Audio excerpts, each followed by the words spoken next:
Headlight മഞ്ഞ colour കയറി ഭയങ്കര ഡേർട്ടി ആയിട്ട് കാണിക്കുന്നുണ്ടാ. ഈ ഒരു പ്രൊഡക്റ്റ് നിങ്ങൾ യൂസ് ചെയ്തോ. ഈ ഒരു പ്രൊഡക്റ്റ് എന്ന് വെച്ചാൽ ഗെറ്റ്സന്റെ ഹെഡ്ലൈറ്റ് റിനോവേഷൻ എന്ന് പറഞ്ഞിട്ടുള്ള ഒരു പ്രൊഡക്റ്റ് ആണ്. ഇതിൽ തന്നെ പിക്ചർ ഓൾറെഡി കൊടുത്തിട്ടുണ്ട്, ഇത് ആഫ്റ്ററും ബിഫോറും കൊടുത്തിട്ടുണ്ട്. നോർമൽ വാട്ടർ ഉപയോഗിച്ച് നമ്മളെ ഹെഡ്ലൈറ്റ് നല്ല രീതിയിൽ ക്ലീൻ ആക്കിയതിന് ശേഷം ഈ 100 ml വരുന്ന ഒരു ലിക്വിഡ് ഐറ്റം ആണ്.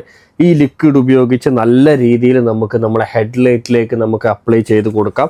മാത്രമല്ല ഇതിൽ നമുക്ക് 4-5 ലെയർ സാൻഡ് പേപ്പറും കൂടെ അവൈലബിൾ ആയിട്ടുണ്ട്. ഈ സാൻഡ് പേപ്പർ ഉപയോഗിച്ച് നമുക്ക് എത്രത്തോളം നമുക്ക് ഡേർട്ടി ഉണ്ടോ അതിനനുസരിച്ചിട്ടുള്ള ലെയർ ഉപയോഗിച്ചിട്ട് നമുക്ക് എന്താക്കാം, സാൻഡ് പേപ്പർ ഉപയോഗിച്ച് ഹെഡ്ലൈറ്റ് ജസ്റ്റ് ഇങ്ങനെ ഉരച്ചൊരച്ച് കൊടുക്കാവുന്നതാണ്.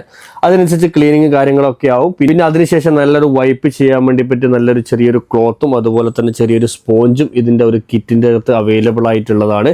സംഭവം 100 ml ആണ്. നല്ല ക്വാളിറ്റി പ്രൊഡക്റ്റ് ആണ്, ഗെറ്റ്സന്റെ പ്രൊഡക്റ്റ് ആണ്. ഒരുപാട് കസ്റ്റമർ, ഞാൻ ഒരുപാട് വീഡിയോ ചെയ്തിട്ടുണ്ട്, സത്യം പറഞ്ഞാൽ ഞാൻ ഒരുപാട് വീഡിയോ ചെയ്തിട്ടുണ്ട്.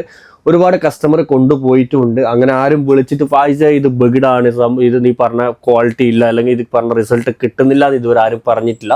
അപ്പോൾ ഈ ഒരു പ്രൊഡക്റ്റ് നമ്മളെ EMTCയിൽ ഹോൾസെയിലായിട്ടും റീറ്റെയിലായിട്ടും അവൈലബിൾ ആയിട്ടുണ്ട്. ആർക്കെങ്കിലും എങ്ങനെയെങ്കിലും വേണമെന്നുണ്ടവർ നമ്പർ ഞാൻ അടിയിൽ കൊടുത്തിട്ടുണ്ട്, കോൺടാക്ട് ആയിക്കോ.